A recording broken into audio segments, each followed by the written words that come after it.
Mari membaca 10 menit menggunakan telinga. Halaman 1, bagian 1, Republik, karya Plato 427 sampai 347 sebelum Masehi. Tidaklah mengherankan bahwa banyak orang merasa gelisah ketika mendalami tokoh Plato dan segala keagungannya. Plato dikenal sebagai bapak perkembangan pemikiran Barat. Gagasan filosofis yang ia sampaikan melalui pengajaran lebih dari 2000 yang lalu masih tetap dipelajari hingga kini. Whitehead menyatakan bahwa seluruh perkembangan filsafat Barat merupakan catatan kaki dari pemikiran Plato. Tentu pernyataan Whitehead ini sangat berlebihan, namun pada kenyataannya memang Plato merupakan pemikir hebat. Dari sisi sejarah perkembangan pemikiran, Plato merupakan seorang tokoh istimewa yang mewariskan karya-karya seni dan dialog filosofis yang menakjubkan. Bagi orang yang mungkin tidak tertarik pada filsafat, karya Plato tetap menimbulkan kekaguman. Cicero menyatakan bahwa jika Allah berbicara, maka ia akan berbicara dalam bahasa Plato. Plato adalah seorang jenius yang orisinil dan unik. Ia adalah pencipta dialog yang sangat mempesona. Pemikirannya sangat orisinil dan pengaruhnya sungguh luar biasa. Karyanya yang sangat terkenal adalah Republik. Sungguh bagaikan mukjizat kalau saat ini kita dapat menikmati hampir seluruh karya Plato selain Republik. Plato mengembangkan metode dialog atau tanya jawab filsafat.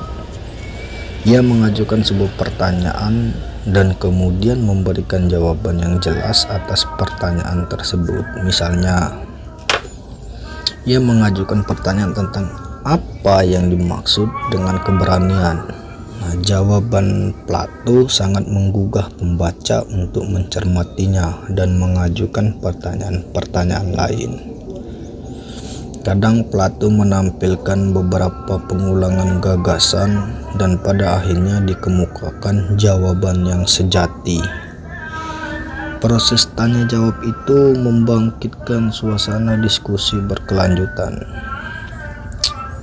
Socrates merupakan guru Plato sekaligus pahlawan yang piawai dalam menumbuhkan suasana dialog. Socrates juga dikenal sebagai seorang ahli berargumentasi.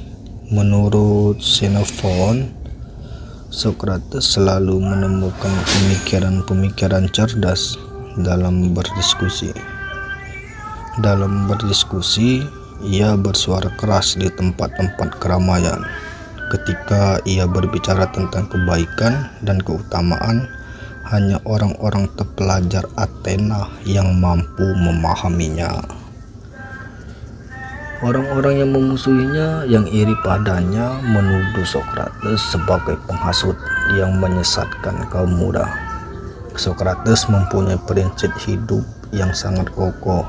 Baginya lebih baik mati daripada berhenti dari usaha memperjuangkan filsafat atau kebijaksanaan hidup. Filsafat merupakan perjuangan kemartiran dan dialog adalah jalan untuk mencapai kebijaksanaan hidup. Sebagaimana kita ketahui dengan gembira, Socrates berjuang untuk mengisi hidupnya dengan secawan anggur kebijaksanaan.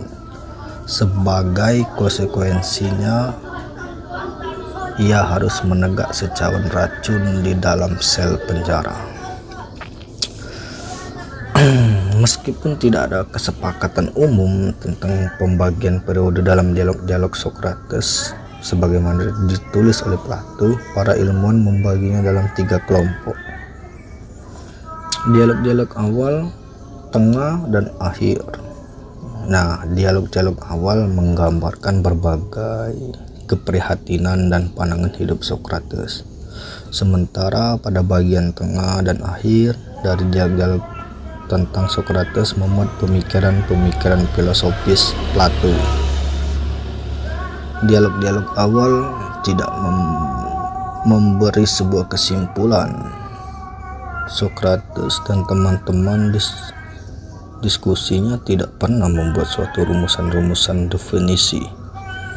Beberapa pemikir melihat bahwa di bagian tengah dan akhir dari dialog-dialog tersebut termuat usaha Plato untuk membela Sokrates, gurunya, terhadap tuduhan-tuduhan yang bernada mempersalahkan. Nah, Republik seharusnya dibaca dalam kacamata dialog. Di dalam bagian tengah dari dialog-dialog tersebut, Plato secara meyakinkan membeberkan pemikirannya jauh melampaui perhatian Sokrates yang berfokus pada soal-soal etika. Selain etika, Plato juga bicara soal metafisika dan epistemologi untuk menjawab beberapa pertanyaan yang belum mendapatkan tanggapan secara tuntas dalam pemikiran Sokrates. Dalam edisi terkini, kita temukan bahwa Republik dibagi menjadi 10 buku. Kemungkinan besar pembagian ini tidak dilakukan oleh Plato, melainkan oleh editor. Buku pertama menjawab pertanyaan, apa itu keadilan dan bagaimana seharusnya keadilan diwujudkan. Buku kedua sampai keempat memberikan perhatian pada sifat dasar negara adil. Secara khusus buku keempat memulai perhatian pada keadilan dalam individu. Buku ke-8 dan ke-9 membandingkan keadilan dalam kota dan individu. Buku ke-5 sampai ke-7 berisi beberapa ide Plato tentang reformasi politik.